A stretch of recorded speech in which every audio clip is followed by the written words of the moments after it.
ونصلي ونسلم على رسول الكريم اما بعد فاعوذ باللہ من الشیطان الرجیم بسم اللہ الرحمن الرحیم۔ ناظرین، آج آپ کے سامنے یہ ذکر کرنا ہے کہ خواتین کبھی بھی پاک نہیں ہو سکتی اگر ان کے اندر یہ دو غلطیاں پائی جائیں، اور یہ تقریباً 80% خواتین ایسی ہیں جو یہ غلطیاں کر بیٹھتی ہیں۔ یاد رکھیں، اگر ان دو غلطیوں کے ہوتے ہوئے اگر آپ سمندر کے اندر چھلانگ ماریں یا دریا کے اندر نہا لیں یا کسی چلتے ٹیوب ویل کے اندر نہا لیں یا تالاب کے اندر نہا لیں یا شاور سے نہا لیں، جس طرح مرضی نہا لیں، چاہے جسم کے ایک حصے پر آپ پانی پہنچا دیں، لیکن یاد رکھیں اگر یہ دو غلطیاں آپ کے اندر آ گئی تو آپ کا غسل نہیں ہوگا، آپ ناپاک رہیں گی، آپ کی نماز نہیں ہوگی، آپ کی عبادت نہیں ہوگی، آپ کا قرآن پاک نہیں ہوگی، تلاوت نہیں ہوگی۔ تو اس طرح خواتین کو خاص طور پہ ان معاملات میں دلچسپی رکھنی چاہیے، اور خاص طور کے طہارت کے مسائل پر، چونکہ خواتین کے لیے اشد ضرورت ہے بنسبت مردوں کے، تو طہارت کا خاص طور پہ خیال کریں اور اپنی طہارت کے شرعی اصولوں کو سمجھیں۔ اور یاد رکھیں، خواتین کو دین کا بنیادی علم حاصل کرنا یہ انتہائی ضروری ہے، چونکہ خواتین نے ماں بننا ہوتا ہے اور اسے اپنی اولاد کی دین کے مطابق تربیت کرنی ہوتی ہے، دین کے احکام کو لاگو کرنا ہوتا ہے، فیملی بننی ہے اس سے۔ تو اس لیے خواتین کو جو ہے دینی تعلیم زیادہ ضرور حاصل کرنی چاہیے، تاکہ اس کو روزمرہ مسائل میں کم از کم عبور ہونا چاہیے، اور وہ فیملی کے مسائل میں، وہ طہارت کے مسائل میں، وہ عبادات کے مسائل میں، وہ احکام کے مسائل میں اتنا عبور ضرور رکھتی ہو کہ اس کو جو ہے اپنی اولاد کی تربیت کرنے میں جو ہے ہمیشہ اہمیت حاصل ہو۔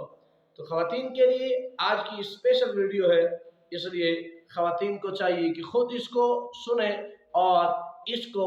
دوسروں تک شیئر کریں، تاکہ کوئی ہماری بہن جس سے یہ غلطی ہو رہی ہے اور وہ اپنے غسل میں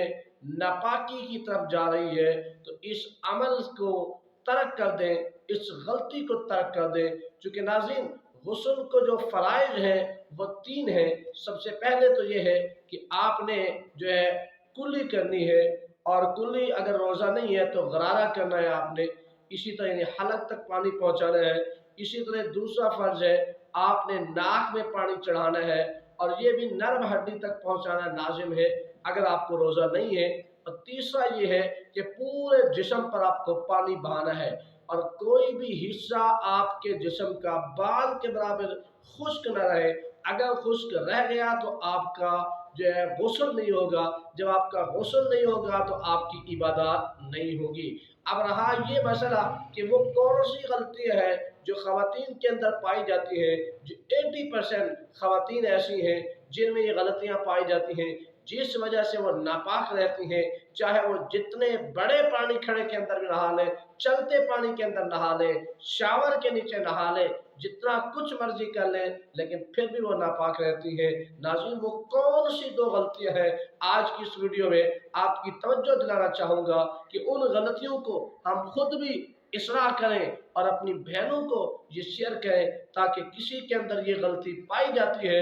تو وہ آج سے اپنی غلطی کی اصلاح کرے اور کاملتاً وہ طہارت حاصل کر سکے۔ ناظرین، وہ غلطیاں نمبر 1، پہلی غلطی یہ ہے کہ خواتین نے لپسٹک لگائی ہوئی ہے۔ اگر لپسٹک لگی ہوئی ہے تو اس لپسٹک لگی کی وجہ سے، اس لپسٹک کی وجہ سے